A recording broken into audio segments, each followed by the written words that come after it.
구원 설교로 지금 10번째에 와 있는데 구원에 관한 균형 이 부분을 오늘 함께 나누려고 합니다. 이단이 많이 출몰하잖아요. 우리가 주변에 보면 신천지를 비롯해서 많은 이단들이 우리나라에 특히 많이 출몰을 했는데 그 이단들의 특징을 보면 극단성이에요. 극단성. 그러니까 균형을 이루어야 되는데 어느 한 곳으로 너무 극단적으로 가버린단 말이죠. 그럼 꼭 이단이 되더라고요. 그래서 이단이라는 뜻은 달을 이 끝단이에요. 끝단. 끝으로 갈수록 이상해지는 것. 끝으로 갈수록 이상해지는 게 그게 이단입니다.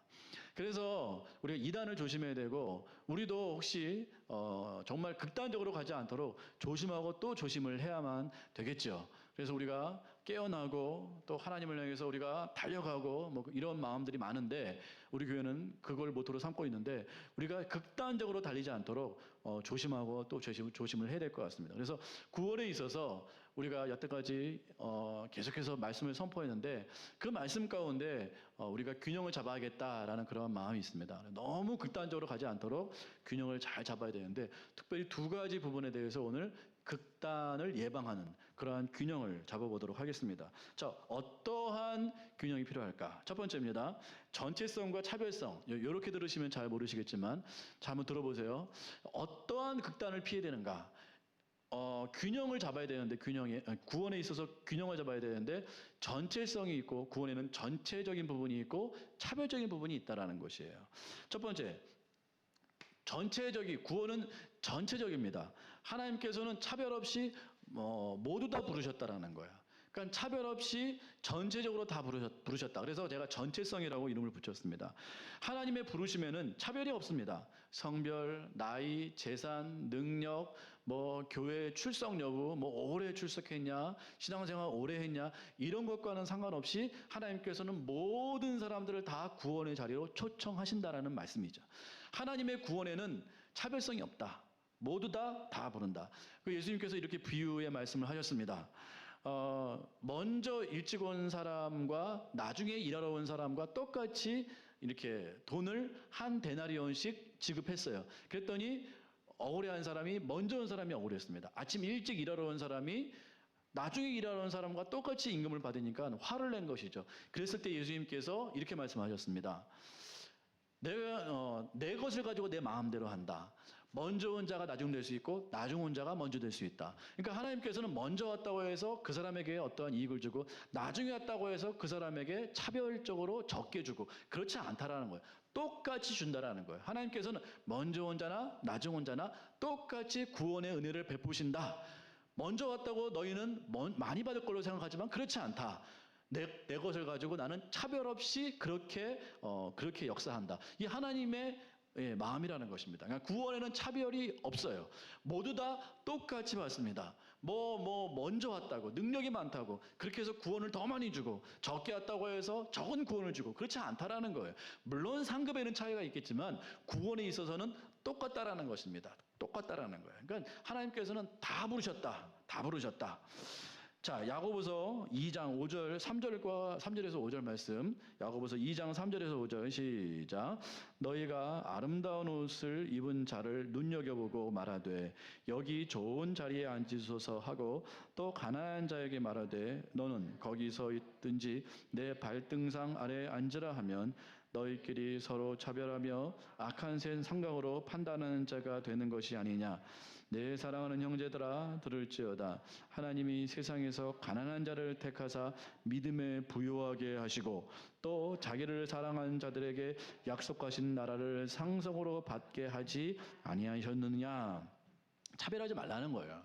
그러니까 부자가 왔다고 해서 좋은 자리에 앉으셔서 가난한 자라고 해서 하대하고 그렇게 하지 말라는 것입니다. 너희는 절대 교회 안에서 어떠한 재산 여부, 능력 여부 이런 것 가지고 차별하면 안 된다. 그러면서 하시는 말씀이 뭐예요? 차라리 오히려 나는 가난한 자를 이렇게 택하셔서 믿음에 부여하게 했다라는 것입니다. 그리고 하나님을 사랑하는 자들에게 약속의 나라를 상속으로 주셨다. 이렇게 말씀하고 있다는 것입니다. 그러니까 중요한 것은 뭐예요? 재산이나 능력이나 그 어떤 것으로도 우리 하나님은 차별하지 않으신다. 그러므로 너희도 차별하지 말아라. 이렇게 말씀을 하고 있다는 것입니다. 절대 차별하지 않습니다. 하나님께서 오히려 가난한 자를 선택하셔서 더 부유하게 하시는 분이시다. 하나님께서는 평균케 하시는 분이시다. 하나님은 차별 없이 모든 사람에게 구원을 베푸시는 그러한 하나님이시다라고 말씀하고 있다라는 것입니다. 하나님을 사랑하는 그 누구, 하나님을 사랑하는 사람이라면 누구든지 약속의 나라를 상속으로 받는 그 놀라운 은혜를 받게 하신다라고 말씀하고 있다라는 것입니다. 사울 왕이 실패했죠. 이스라엘의 첫 번째 왕이 사울 왕이었는데 사울 왕은 외모가 화려했습니다. 키도 크고요, 머리도 길고 외모도 준수했어요. 그래서 모든 사람이 원하는 대로 사울 왕이 선택이 되어 왕이 되었습니다. 그러나 사울 왕은 실패했죠. 그래서 사무엘이 이제 다음 왕을 선택해야 되는데 이새의 집에 가서 첫 번째 아들을 보고 야, 이 사람이 왕감이다. 외모를 딱 보고 또 그가 첫째 아들이었기 때문에 당연히 왕으로 이렇게 선택을 하려고 했습니다. 근데 하나님께서 아니라고 말씀하셨습니다. 그 자는 내가 선택한 자가 아니야 라고 말씀하시면서 이와 같이 말씀하십니다. 사무엘상 16장 7절 말씀입니다. 사무엘상 16장 7절 시작. 여호와께서 사무엘에게 이르시되 그의 용모와 키를 보지 말라. 내가 이미 그를 버렸노라. 내가 보는 것은 사람과 같이 아니하니 사람은 외모를 보거니와 나 여호와는 중심을 보느니라. 그러니까 아니라는 거예요. 아니라는 거예요. 너 사람들은 외모를 보지 외모를 중시하지 아니 나는 중심을 본다라는 거예요. 중심. 하나님을 사랑하는지 사랑하지 않은지 그걸 본다라는 거예요. 하나님은 외모 가지고 외모 이런 거 가지고 하나님은 절대 차별하지 않으신다라는 것입니다. 구원은 외적인 것과는 상관이 없다라는 것이에요. 외적인 것과 전혀 상관이 없습니다. 하나님께서는 차별 없이 누구든지 다 그렇게 구원을 하시는 그러한 분이시다라는 것입니다. 그렇습니다. 구원에는 분명히 차별이 없습니다. 하나님을 사랑하는 그 어떤 사람이든 하나님께서는 다 천국의 그 은혜를 상속으로 베풀어 주신다. 이 말씀을 분명히 우리 가운데 해주고 계십니다. 그러나 천국에는 차별이 있습니다. 천국에는 차별이 없습니다. 구원에는 차별이 없으나 구원과 이 천국에는 차별이 있다는 것이에요. 역설이지만 차별이 분명히 있습니다. 하나님께서 그 차별이 무엇인가? 천국 갈 사람과 지옥 갈 사람으로 나누셨다라는 거예요. 이 부분에 있어서는 차별이 있다라는 것이에요. 그러니까 하나님께서는 누구든지 다 구원을 이렇게 베풀어 주십니다. 다 초청해 주세요. 그렇다고 해서 천국으로 다 인도하시지는 않는다는 말씀이에요. 천국으로 갈 사람과 지옥으로 떨어질 사람이 차별되어 존재한다라는 것입니다. 우리는 흔히 차별 없는 세상을 이렇게 말하고 있어요. 여러분 잘 들으셔야 됩니다. 지금 이 정권이 차별 없는 세상을 강조하고 있어요. 그래서 차별을 없애야 된다. 성별, 인종, 민족, 신체 이런 것들로 차별하지 말라고 말합니다. 맞습니다. 여러분 잘 들어보세요. 맞아요. 성별이나 인종이나 민족성이나 이렇게 신체적으로 차별을 받아서는 절대 안 됩니다. 그런 것들로 불이익을 받아서는 절대로 안 돼요. 절대로 안 됩니다. 그러나 구별까지도 하지 말라라고 지금 이 세상은 말하고 있습니다. 구별까지 없애자는 것이에요. 자, 성 가지고 그렇습니다. 성. 남녀 성이 분명히 존재하죠. 하나님께서는 남자와 여자로 만드셨다고 성경에 분명히 기록되어 있습니다.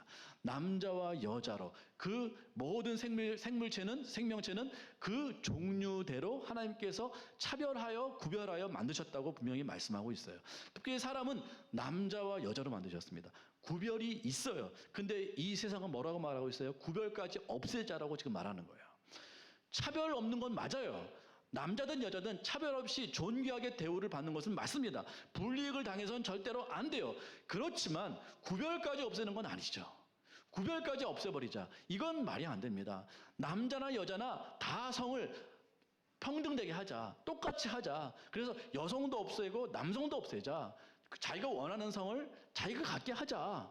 제3의 성을 만들게 하자. 이건 말이 안 된다라는 것입니다. 이건 반성경적이고 반인류적인 그러한 이야기라는 것이에요. 그래서 분명히 차별은 존재해요. 그러나 차별로 말미암아 불이익을 당해서는 안 되는 것입니다. 하나님께서 반드시 구별하여 창조하셨다라는 것이에요. 분명히 그렇다라는 것입니다. 이 부분에 대해서는 굉장히 할 말도 많고 특별히 조영길 변호사를 비롯한 그런 차별금지법에 대한 반대 그런 강의 같은 것들이 많이 있는데 여러분 이걸 무시하지 마시고요. 여기에 관심 좀 가져주세요. 관심 좀 가져주세요. 그래서 차별금지법 이거 안 됩니다. 차별금지법이 맞죠. 그러나 중요한 것은 거기에 독소조항 차별에 대해서 구별에 대해서 분명히 말해야 되는 부분들이 있어요. 구별된 것들이 있다고요. 특별히 성 같은 것들이 그렇습니다. 그런데 이런 것들까지 다 없애자라는 거예요. 특별히 진리가 그렇습니다. 이젠 진리 가지고 차별하지 말자는 거예요. 그러니까 너도 진리, 나도 진리. 그러니까 종교마다 각각의 그 어떠한 그 이론이 있을 거 아니에요. 특별히 기독교에는 진리라고 말하는 것들이 있어요. 근데 너희 기독교는 그 진리를 가지고 사람을 차별하지 말라는 것이에요. 특별히 천국과 지옥을 말하지 말라는 것이에요. 왜요? 천국 갈 사람, 지옥 갈 사람 듣기 싫다는 거예요. 왜 그러한 것들 가지고, 그러한 기독교적 이론을 가지고 사람을 차별하는 거예요. 특별히 천국과 지옥을 말하는 것에 대해서는 굉장히 반감을 표현합니다. 특별히 천국과 지옥을 말하는 것에 대해서는 굉장히 반감을 표현합니다. 그래서 그걸 뭐라고 말하는가? 반지성적이다. 그렇게 말을 하고 있습니다. 그러니까 요새 성경 말씀 그대로 믿고 말씀 그대로 살아가는 사람을 무식하다라는 말을 하지 못하니까 반지성적인 사람들이라고 말합니다. 그러니까 기독교, 특별히 보수적, 그리고 말씀 중심적 이런 기독교 사람들을 반지성주의적인 사람이다. 쉽게 말하면 무식하다는 소리예요. 지성이 없다라는 소리입니다. 머리에 깡통이라는 거예요. 요새 같은 시대에 누가 천국과 지옥을 말하느냐. 그거 없다라는 거예요. 성경을 봐라. 성경을 보면 이제 이것도 지성적으로 해석을 합니다. 그래서 성경을 성경 있는 그대로 해석을 하는 것이 아니라 우리 인간이 이해할 수 있는 정도로만 성경을 해석해요. 인간이 이해할 수 있는 것만 분리해서 성경을 해석합니다. 이게 상당히 문제예요. 특별히 남자와 여자를 창조했다. 동성애, 특히 남자가 남자를 가까이 하는 건 죄다. 그리고 뭐 하나님 말씀 뭐 이렇게 말하는 거 있잖아요. 하나님만 섬겨야 된다. 그렇지 않으면 지옥 간다. 예수 그리스도를 믿지 않으면 심판이 있을 것이다. 이건 다 걷어내고 있습니다. 성경에서 다 잘라내고 있어요. 이건 우리가 맞지 않다라는 거예요. 이걸 믿으면 무식하다라는 것입니다. 이게 바로 자유주의적인 그러한 신학이에요. 자유주의적인 신학. 그러니까 성경을 성경 있는 그대로 믿는 것은 보수주의. 이건 정말 정통주의. 여기에서 인간이 이해 안 되는 것들을 잘라내는 것은 자유주의입니다. 예수님께서 무리를 걸었다? 이게 말도 안 되는 소리 하고 있어. 죽은 자를 살리셨다? 말도 안 되는 소리 하고. 요새 같은 시대에 그런 일이 어떻게 일어나는 거예요? 이게 말이 안 된다라는 거예요. 이건 그렇게 예수님께서 치유하시고 그 사람에게 평안을 주시고 그렇게 그 사람을 평강으로 인도하시겠다는 뜻이지. 어떤 사람이 살아나느냐? 봤냐? 어떤 사람이 무리를 걷냐? 어떤 사람이 병에서 벌떡벌떡 일어나느냐? 그 말이 안 된다. 이게 자유주의 신학입니다. 이 조심하셔야 돼요. 그러나 성경은 분명히 말하고 있습니다. 성경은 진리에 대해서 분명히 말하고 있어요. 진리를 믿지 않으면 지옥입니다. 이러한 차별은 분명히 있다라는 거예요. 근데 이것까지 없애버리면 이건 잘못된 그런 이론이라는 것입니다. 유명한 비틀즈라는 영국 그룹이 뭐라고 얘기하는지, 그 중에 이제 존 레논이라는 사람이 이러한 노래를 불렀습니다. Imagine no heaven, Imagine no hell. 무슨 말이죠? 천국이 없다라고 상상해 보세요. 이건 아주 쉽습니다. 지옥이 없다라고 생각해 보세요. 굉장히 행복할 것입니다. 이렇게 말하고 있어요. 젊은이들이 열광을 했어요. 열광을. 그러니까 기존의 질서를 무너뜨리겠다는 뜻이에요. 천국과 지옥 없다라고 그렇게 생각을 하라는 거예요. 그러면 행복해질 거라고 말을 하고 있습니다. 그러한 어떠한 진리 이런 것들은 없다. 그런 것들로 차별받지 말자. 이게 바로 그 시대에 풍미했던 그런 사조입니다. 그래서 많은 젊은이들이 거기에 동요했고 거기에 열광했습니다. 이 사조가 지금까지 강력하게 흘러오고 있어요. 여러분 인터넷이나 이런 것들을 보세요. 진리를 말하면 왕따 당합니다. 진리를 말하면 왕따 당해요. 그렇습니다. 자, 우리는 분명히 차별되어서 우리는 그렇게 불이익을 하거나 받으면 안 됩니다. 성경에서도 분명히 가난한 사람, 없는 사람을 차별하지 말라고 분명히 말하고 있어요. 그러나 천국과 지옥, 진리, 동성애, 성, 하나님 말씀 이 부분은 분명히 차별이 있습니다. 지키지 않으면 그건 심판이고 징벌이고 그건 범죄인 것이에요. 거기에 따른 책임은 반드시 자기가 져야 된다는 것입니다. 이건 분명한 사실이라는 것이죠. 다니엘 기도에 들어보셨죠? 천정은 자매가 간증했잖아요. 그죠? 천정은 자매 84번 항암 치료를 84번째 받은, 그러면서 끝까지 예수 그리스도를 믿고 나아가는 굉장한 정말 아주 믿음의 사람이죠. 그 천정은 자매가 한 말 중에 이게 기억나요. 언니가 자기한테 예수 안 믿었을 때 전도를 했다라는 거예요. 뭐라고 전도했냐? 너 예수 안 믿으면 지옥 가. 근데 이 사람이 너무 화가 났다라는 거야. 아직도 저렇게 전도하는 사람이 있나? 저렇게 무식하게 전도하는 사람이 있나? 비웃었다라는 거예요. 근데 이 사람이 그렇게 예수를 안 믿고 있다가 자기가 암에 걸려가지고 이제 임종이 얼마 안 남았다는 사실을 딱 깨닫고 나서 첫 번째 들었던 메시지가 뭔지 아세요? 첫 번째 들었던 생각 혹시 기억나세요? 아, 내가 죽으면 지옥 가겠구나. 이게 딱 떠오르더래요. 여러분 보세요. 많은 이야기들이 있어요. 많은 조언들이 있고 교훈이 있어요. 그러나 죽는 그 순간에 마지막으로 남는 메시지는 천국과 지옥입니다. 죽으면 지옥 가겠구나. 이 메시지가 마지막에 남은 것이에요. 결국 이 자매를 구원한 건 그 메시지였습니다. 그 메시지 때문에 교회 가게 됐고요. 거기서 은혜 받았고요. 거기서 하나님을 만나게 되었어요. 여러분 믿지 않으면 지옥 갑니다. 결국 그 메시지가 그 사람의 마지막을 결정하게 될 것이에요. 예수 안 믿으면 지옥 갑니다. 이건 차별이 아니고 이건 진리인 것이에요. 이것까지 없애자? 이건 말이 안 됩니다. 이거 있는 사실을 없애자는 뜻이에요. 이건 말이 안 되는 것이죠. 여러분 예수님을 꼭 믿으시기 바라겠습니다. 예수님을 믿고 꼭 천국 가시길 바라겠습니다. 이건 진리인 것이에요. 진리인 거. 그 말씀만 영원할 것입니다. 여러분 성경에 보니까 요한복음 보니까 진리가 너희를 자유케 할 것이다. 우리는 뭐라고 말하면 좋은 것이 우리를 자유케 할 것이래요. 좋은 메시지가 우리를 즐겁게 할 것이래요. 아니에요. 옳은 메시지가 우리를 자유케 합니다. 옳은 메시지가 우리를 기쁘게 할 것입니다. 여러분 믿으세요? 좋은 메시지가 우리를 기쁘게 하는 게 아닙니다. 세상에는 좋은 메시지가 너무 많아요. 우리를 행복하게 하고 기쁘게 하고 재미있게 하고.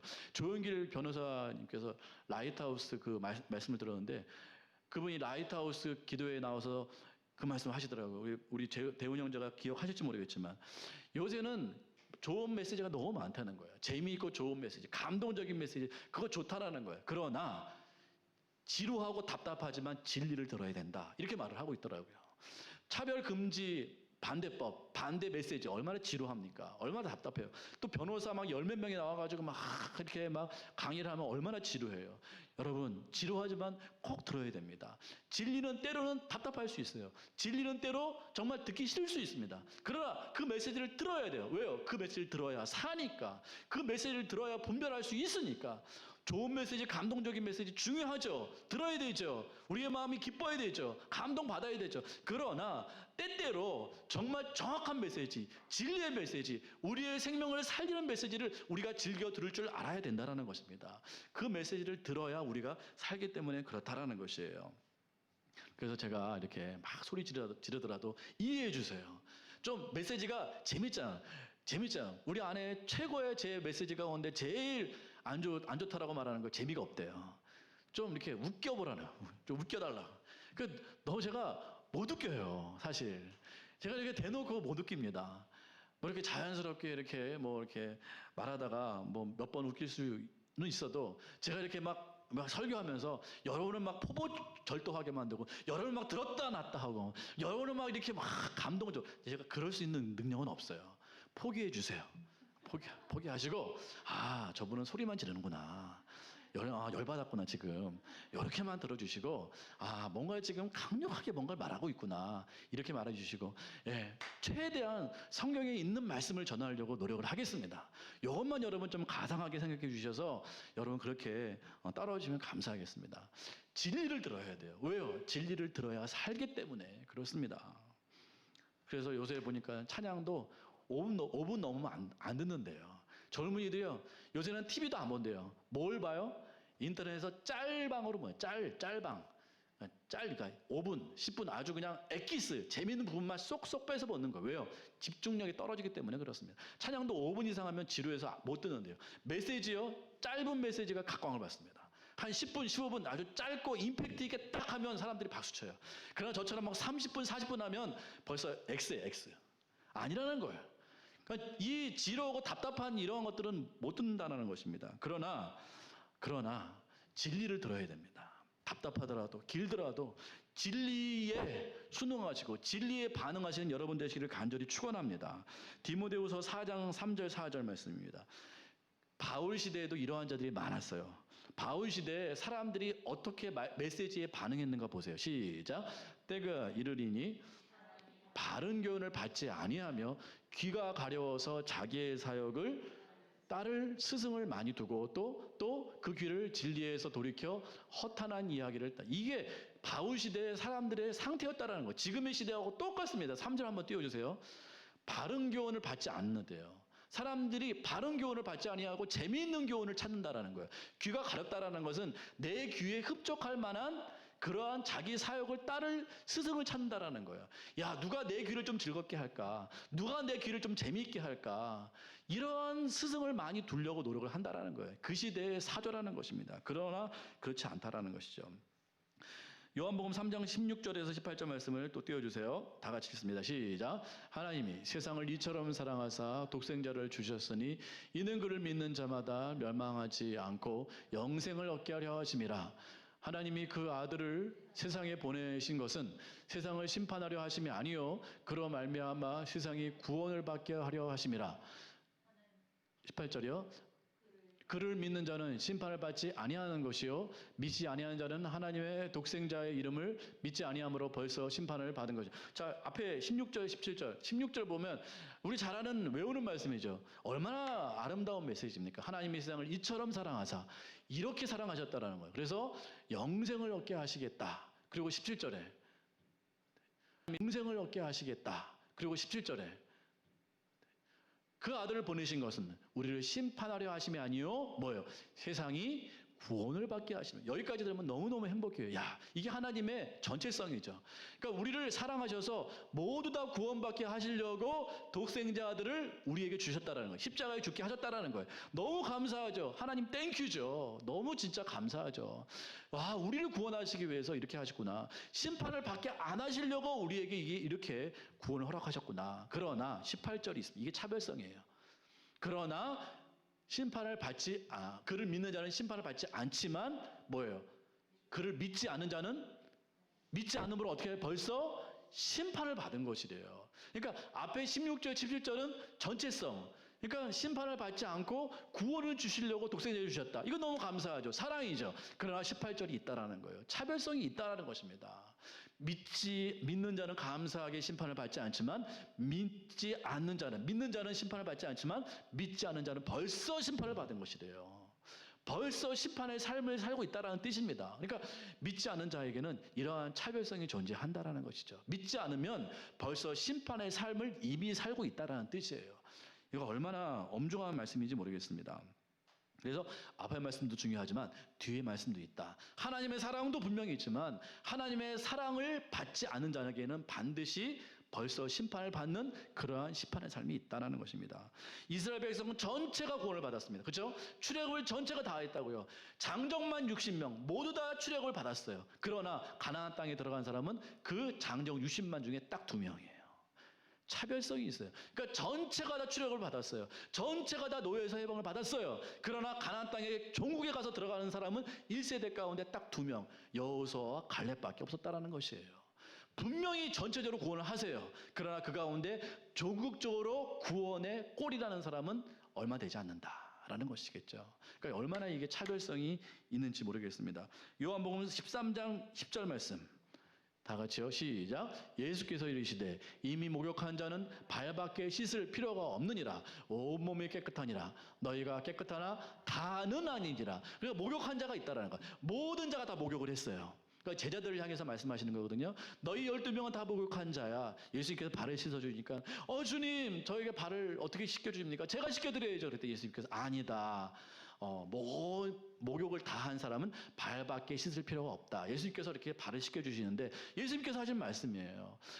목욕한 자는 발밖에 씻으면 될 정도로 그렇게 이렇게 깨끗하였으나 다는 아니다라는. 그 중에 누굴 말하는 거냐? 가룟 유다를 말하는 거예요. 그는 목욕을 함께 받았으나 깨끗한 자가 아니라는 것입니다. 목욕을 다 같이 받았으나 그 중에 깨끗하지 않은 자가 있다는 소리예요. 목욕은 다 같이 받아요. 그러나 그 중에 차별되어 순종하지 않고 깨끗하지 않은 자가 있다는 것입니다. 분명한 차별이 존재하죠. 달란트 비유도 있죠. 5달란트, 2달란트, 1달란트 모두 다 달란트를 받았어요. 물론 5, 2, 1 차별이 있긴 해요. 그러나 하나님께서는 그런 것들로 차별하지 않습니다. 5달란트, 2달란트, 1달란트 그 각각의 사람을 가지고 차별하지는 않아요. 모두 다 달란트를 주세요. 그리고 맡기셨습니다. 그리고 주인이 떠났어요. 그리고 주인이 돌아와서 결산을 한다는 것이죠. 그러고서 이제 결산을 했을 때 5달란트는 5달란트를 남겼어요. 2달란트 받은 사람은 2달란트를 남겼어요. 이런 것들로 하나님은 책망하지 않아요. 너는 다섯이고 너는 왜 둘이야? 이렇게 말하지 않는다는 거예요. 그냥 그 주신 그대로 남기면 되는 거예요. 여기에 따른 차별이 없어요. 하나님께서는 다 용인해 주시고 그렇게 사랑해 주십니다. 그러나 문제는 한 달란트 받은 사람이에요. 그 사람은 아예 남기지 않았어요. 그래서 이 사람은 핑계대죠. 주인이 너무 무서워서 제가 땅속에 묻어버렸습니다. 주인이 말하죠. 그건 핑계야. 이렇게 말씀하십니다. 핑계라고 말씀하시면서 뭐라고 말씀하세요? 네가 진짜 그렇게 내가 무서운 줄 알았다라면 뭐라고 말하죠? 차라리 다른 사람에게 빌려줘서 뭐라도 남겼으면, 이자라도 남겼으면 되지 않냐? 너는 아무것도 안 했다. 내가 무섭다고? 근데 너는 아무것도 안 했다고? 그럼 말도 안 되는 소리. 핑계다. 여기서부터는 차별이 있다라는 거예요. 그래서 한 달을 뺏어버립니다. 뺏어가지고 다른 사람에게 주고 너는 쫓겨나라. 그리고 쫓아내버립니다. 밖에 나가서 슬피 이를 갈며 그렇게 슬퍼하며 그렇게 울었다라는 것이에요. 주시는 건 다 똑같아요. 거기에는 차별이 없어요. 다섯이든 둘이든 하나든 이건 차별하지 않는다라는 거예요. 문제는 뭐예요? 순종하지 않은 자에게는 차별이 분명히 있어서 쫓겨나면 당한다라는 것입니다. 이게 무서운 것이죠. 이 사람은 핑계였어요. 핑계. 그렇게 핑계대고 나가지 않은 사람은 안 된다라는 것입니다. 자, 천국잔치에 모두 다 부르셨습니다. 우리 예수님께서 천국잔치에 다 불렀어요. 여기엔 차별이 없죠? 잔치를 마련해놓고 한 주인이 임금이 다 불렀다라는 거예요. 뭐 여기에 따른 차별이 없습니다. 이건 전체성이에요. 아, 구원에는 전체성이 있구나. 다 부르시는구나. 차별하지 않으시는구나. 뭐 못생긴 자, 잘생긴 자, 돈 많은 자, 없는 자, 다 차별이 없어요. 다 부르세요. 뭐 어린아이, 노인 다 뭐 없어요. 다 부르십니다. 잔치 자리에 다 불렀어요. 그러나 그 다음부터 차별이 하나 생기죠. 어떤 차별이 있을까요? 그 잔치 자리에 뭘 입고 오지 않은 자? 혼인잔치에 맞는, 그 잔치에 맞는 옷을, 의복을 입고 오지 않은 자는 어떻게 했어요? 밖으로 내보냈습니다. 문 밖에서 슬피 이를 갈았다라는 것이에요. 그러니까 잔치는 다 불러요. 그러나 이게 의복은 뭐냐면 준비가 돼야 돼요. 준비가. 그러니까 내 신앙이 준비가 돼야 돼요. 정말 예수님을 내가 받아들여야 돼요. 정말 믿고 순종하고 따라야 돼요. 이런 준비가 없는 자는 결국은 그 잔치 자리에서 내쫓김을 당한다라는 것입니다. 그러니까 이 차별성이 있다라는 거예요. 그러니까 이 두 가지가 반드시 우리가 균형을 잡아야 돼요. 너무 하나님의 사랑이 없으면 이 사람은 하나님이 너무 무서워. 맨날 하나님의 사랑, 하나님의 세상을 이처럼 사랑하셔서 이 하나님의 사랑이 없으면 너무 무서운 하나님, 너무 차별하신 하나님, 나 어떡하지? 나 지옥 가면 어떡하지? 맨날 두려워 떠는 이러한 모습으로 신앙생활하면 이거 잘못됐어요. 이거 잘못됐습니다. 이단들이 주로 이렇게 폭압하고 억압하고 해서 사람을 너무 두렵게만 만들어요. 그러면 이것도 잘못된 것이죠. 그렇다고 하나님의 사랑만 너무 강조해요. 차별적인 하나님은 없어요. 천국 가족은 생각도 안 해요. 그냥 하나님의 사랑만 좋아서 그렇게 믿는 사람이 있어요. 이런 사람은 하나님 이 구원에 대해서 방종을 합니다. 순종 절대 안 해요. 힘들면 금방 도망가 버립니다. 종국에는 구원을 받지 못해요. 이것도 문제라는 것입니다. 그래서 여러분 균형을 잘 잡아야 됩니다. 하나님의 사랑도 넉넉히 믿으셔야 돼요. 그렇지만 하나님은 순종하지 않으면, 하나님을 진짜 믿지 않으면 거기에 따른 분명한 갈림이 있다.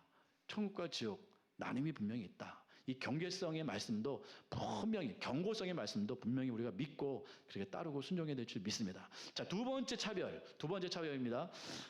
첫 번째는 전체성과 차별성에 대한 그러한 이 구분이었어요. 균형이었어요. 이 균형을 잘 잡아야 돼요. 두 번째, 구원에는 은혜성이 있고 의지성이 있습니다. 우리의 의지성. 이 두 가지가 균형이 잘 잡혀 있어야 돼요.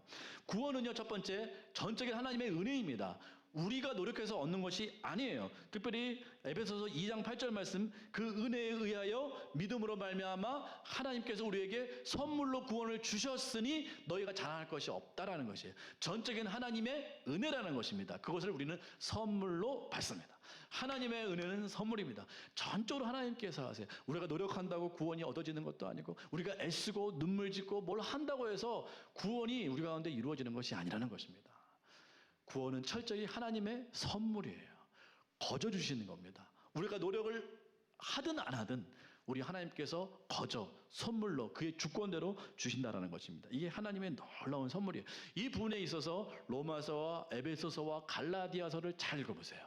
그러면 구원은 내 의지로 되는 것이 아니구나. 우리가 이게 간혹 이렇게 신앙생활 하는 보는 분들을 보면요, 너무 의지가 강한 분들이 계세요. 너무 의지로 막 뭔가 구원을 막 해내려고 하는 분이 계세요. 그건 약간 불교 쪽입니다. 불교 쪽. 불교는 고행을 하고 뭔가 이렇게 뭔가를 해서 성부를 쌓아서 뭔가를 도달하고 달성하고 뭔가를 이루어내고 이런 측면이 많지만 절대로 기독교는 그렇지 않습니다. 전적인 하나님의 은혜고 하나님의 주권이에요. 하나님께서 정하시고 모든 것을 하나님께서 주도하여 이루어 가십니다. 우리가 이걸 믿어야 될 줄 믿습니다. 이걸 믿어야 우리가 신실함이 생겨요. 신뢰함이 생긴다라는 것이죠. 신앙은요, 내 의지를 믿는 것이 아니라 하나님의 신실함을 믿는 것이에요. 그 신뢰함이 생길 수가 있다는 것입니다. 이게 떨어지면 하나님을 전폭적으로 신뢰를 못해요. 왜냐하면 내 믿음의 기초가 내 의지에 있기 때문에 그렇습니다. 대훈 형제랑 요새 저거 하고 있죠. 세 가족 공부를 하고 있는데 일과가 그렇더라고요. 호수가 얼어 있어요. 호수가 얼어 있는데 어떻게 하면 잘 건널 수 있을까? 내가 결심을 하고 잘 건너면 건널 수 있을까? 아니면 이 빙판이 탄탄해야 건널 수 있을까? 당연히 후자죠. 근데 우리는 결심을 열심히 하고 뭔가를 단단히 결심하면 빙판을 잘 건너갈 수 있다고 생각해요. 아니요. 빙판을 건너는 건 그것과는 전혀 상관이 없어요. 우리의 결심, 노력, 의지와 전혀 상관없습니다. 빙판이 튼튼해야 돼요. 그게 하나님의 그 신실함이에요. 하나님의 신실함. 그 빙판이 튼튼해야 건널 수 있는 거예요. 그러니까 우리가 신뢰함으로 나아가야 된다는 것입니다. 너무 내 의지만 강조하면 하나님을 믿는 믿음이 이렇게 약화될 수 있다는 것입니다. 그러니까 하나님을 믿어야 돼요. 하나님은 신실하세요. 하나님은 완전하세요. 하나님의 성품은 온전하시고 확실하십니다. 반드시 우리를 죄에서 구원하실 분이세요. 우리가 이걸 믿어야 된다는 것입니다. 요한일서 4장 19절 말씀 띄워주세요. 시작. 우리가 사랑하면 그가 먼저 우리를, 그러니까 우리가 먼저 사랑해서 하나님이 우리를 사랑하는 것이 아니고 하나님이 먼저 우리를 사랑했기 때문에 우리가 사랑하는 것이 아니고 하나님이 먼저 우리를 사랑했기 때문에 우리가 사랑한다라는 거예요. 그러니까 이 순서가 바뀌면 절대 안 됩니다. 하나님의 사랑을 먼저 받아야 돼요. 받는 것이 여러분의 의무인 줄 믿습니다. 하나님의 사랑을 먼저 받고 누리고 채우고 넘치고 그렇게 해야 돼요. 그래야 그 사람의 신앙이 건강해요. 하나님의 사랑을 의심하지 않습니다. 내가 혹시 죄 가운데 있다 할지라도 하나님의 그 신실한 사랑을 믿고 나아가야 우리의 신앙이 건강하게 잘 자랄 수 있다는 거예요. 하나님의 사랑을 먼저 받는 것이 의무예요. 아기가 돈 버는 것이 의무인가요? 아니요. 갓난아기는 사랑받는 게 의무예요. 갓난아기는 젖바는 것이 의무입니다. 갓난아기는 충분히 울 자격이 있어요. 갓난아이가 돈 벌려고 나간다고 생각해보세요. 엉금엉금 키워서 너 어디 가니? 응예, 나 돈 벌러 가려고요. 엄마 젖이 너무 고마워서 돈 벌러 가려고요. 이거는 어떻게 됩니까? 이런 얘기는 너무 징그러운 거 아니에요? 이런 얘기는 안 된다라는 거예요. 제가 유머로 던졌는데 아무도 안 웃고 계세요. 그러니까 제가 이게 유머 은사가 없는 거예요. 그러니까 여러분, 아기가 돈 벌라는 거는 말이 안 돼요. 그러니까 우리가 처음에 기독교를 어떻게 접해야 되는가? 하나님의 사랑을 받는 것부터 시작을 해야 돼요. 받는 것. 받을 줄 알아야 돼요. 하나님의 사랑을 쭉 끌어당길 줄 알아야 돼요. 이게 믿음인 줄 믿습니다. 신앙은 하나님의 사랑을 받는 것에서 시작한다. 그게 신앙의 의무다. 믿으십니까? 받아야 돼요. 받는 사람이 잘 줍니다. 하나님의 사랑을 못 주는 사람, 이게 사랑을 못 주는 사람 보면 사랑을 잘 못 받는 사람이 잘 못 주더라고요. 근데 늘 사랑을 잘 베푸는 사람을 보면 사랑을 잘 받았어. 뭐 어렸을 때든지 뭐 언제든지 사랑을 잘 받았던 사람이 사랑을 잘 줍니다. 여러분, 하나님의 사랑을 받으시길 바랍니다. 끌어오시길 바랍니다. 그게 의무예요. 그게 의무. 로마서 8장 28절에서 30절 말씀. 로마서 8장 28절에서 30절 다 같이요. 시작. 우리가 알거니와 하나님을 사랑하는 자 곧 그의 뜻대로 부르심을 입은 자들에게는 모든 것이 합력하여 선을 이루느니라. 하나님이 미리 아신 자들을 또한 없나요? 시작. 하나님이 미리 아신 자들을 또한 그 아들의 형상을 본받게 하기 위하여 미리 정하셨으니 이는 그로 많은 형제 중에서 맏아들이 되게 하려 하심이니라. 또 미리 정하신 그들을 또한 그들을 또한 의롭다 하신 그들을 또한 영화롭게 하신. 이게 구원의 과정인데요. 잘 보세요. 이게 우리가 구원받는 과정이에요. 보시면 이렇게 나와 있어요. 우리가 알거니와 하나님을 사랑하는 자는 어떠한 자인가요? 첫 번째, 하나님을 사랑하는 자는 곧, 이게 등호잖아요. 등호. 하나님을 사랑하는 자는 곧 그의 뜻대로 부르심을 입은 자들이에요. 우리가 불렀나요? 아니에요. 하나님께서 그의 뜻대로 우리를 부르신 자. 그러니까 하나님을 사랑하는 자는, 하나님께 사랑을 받는 자는 하나님의 뜻대로 부르심을 받는 자다라는 것이에요.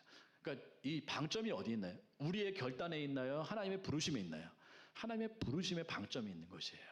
구원은 하나님의 부르심에 방점이 있다라는 것이에요.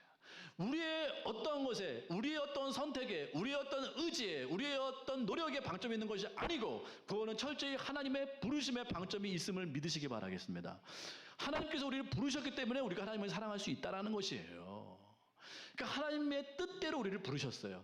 대훈 형제님이 이 자리에 오신 건 하나님의 뜻대로 부르신 줄 믿습니다. 그게 있었기 때문에 대훈 형제가 왔다라는 거예요. 물론 결심을 하고 결단을 했지만 하나님의 부르심이 있기 때문에 왔다는 거예요. 예재민님이 세례를 받은 이유도 하나님의 부르심이 있기 때문에 왔다라는 것입니다. 왔고 이렇게 세례를 받으신 줄 믿습니다. 그러니까 우리가 영광을 누구께 돌려야 됩니까? 하나님께 영광을 돌려야 되는 거예요. 하나님께서 나를 부르셨구나.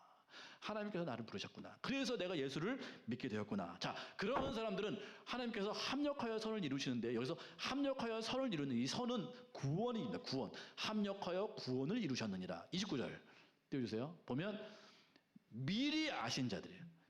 처음에 미리 알았어요. 구원의 과정입니다. 첫 번째, 미리 알았다. 이게 뭐죠? 예지. 이예지가 아니고 예지. 미리 알았다. 미리 예자 알지자 써서 예지. 하나님이 미리 아셨다. 그 다음에 두 번째 미리 나오죠. 미리 정하셨다. 예정. 그러니까 예지가 먼저고 그 다음에 예정입니다. 예지, 예정. 미리 아시고 미리 정하시고. 이게 하나님께서 미리 우리를 아셔서 태어나기도 전에 우리를 미리 아셨고 미리 우리를 구원받을 자로 택정하셨다라는 거예요. 자, 그 중에서 넘어가 주세요. 30절 이제부터 이제 나옵니다. 미리 정하신 그들을 뭐 하셨대요? 드디어 부르셨대요. 이게 바로 소명, 부르심, 소명. 그 다음에 부르신 그들을 또한 의롭다 하시고, 혹시 아시겠어요? 칭의. 그 다음에 의롭다 하신 자들은 어떻게 해요?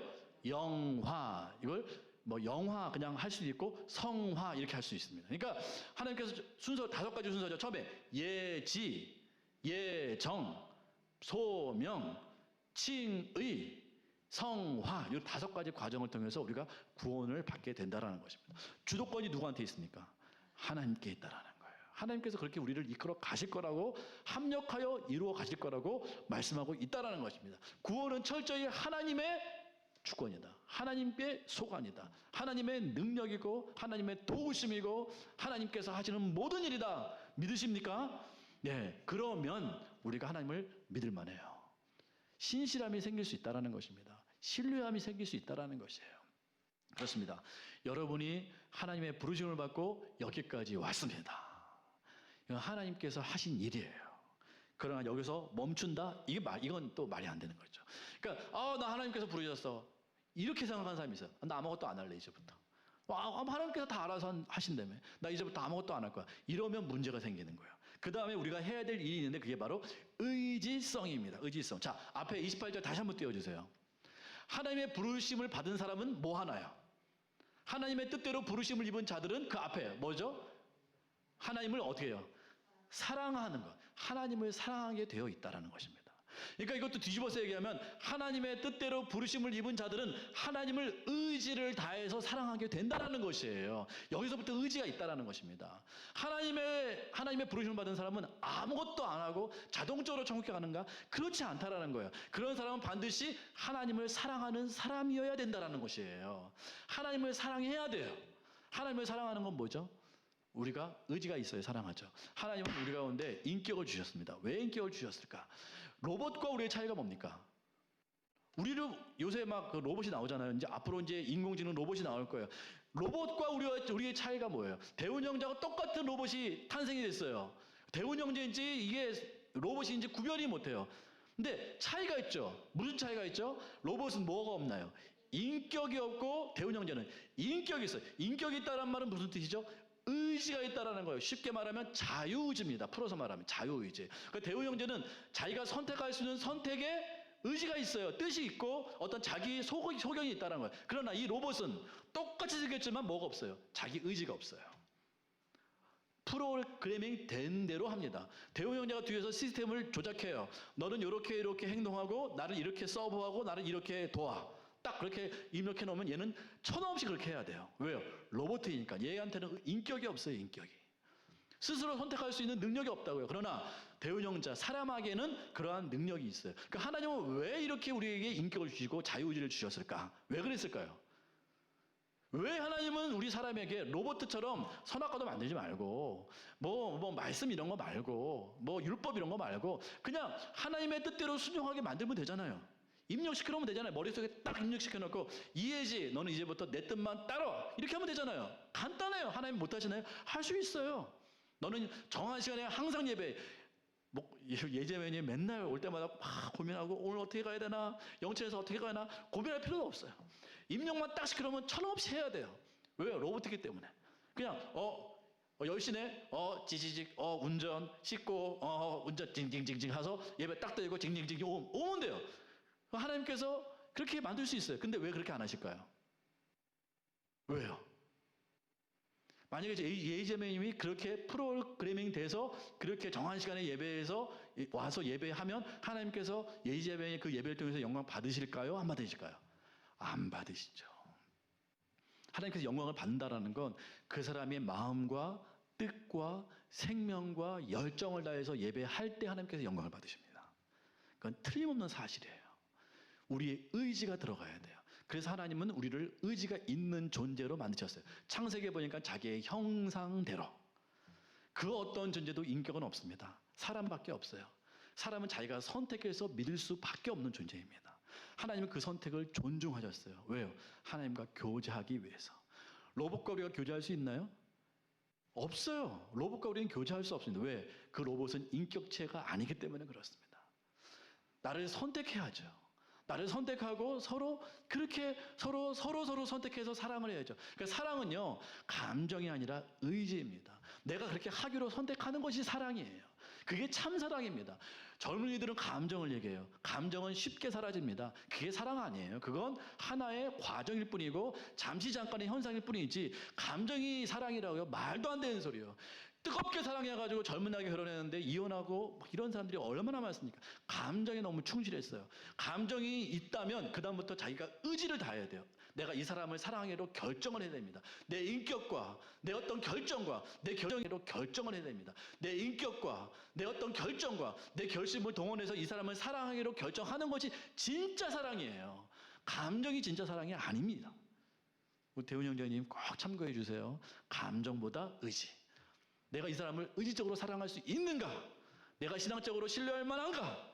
그러한 자매를 꼭 만나게 될 줄 믿습니다. 네, 귀한 자매가 올 거예요. 기대 한번 해보세요.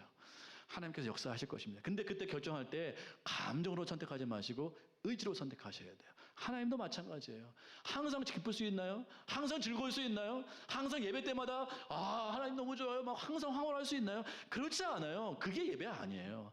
진짜 예배 핵심은 의지예요. 내가 하나님을 예배하기로 결정하는 것이에요. 내가 오늘 뜨겁게 열정을 다해서 하나님께 영광 돌리기로 결정하는 것이 그게 예배의 진짜 감정입니다. 그게 진짜 속성이에요. 나 오늘 피곤하니까 예배 안 할래. 오늘 왠지 마음이 오늘 동하지가 않아. 이거 예배 아니에요.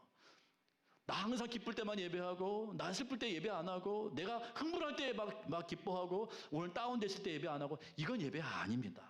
하나님은 의지를 다해서 어느 때든지 우리가 결정하고 예배하는 것을 영광으로 받으시는 거예요. 그게 진짜 예배라는 것입니다. 그게 진짜 예배예요. 그래서 성경에는 항상 네 마음과 뜻과 정성과 힘을 다해서 여호와 하나님을 뭐하라?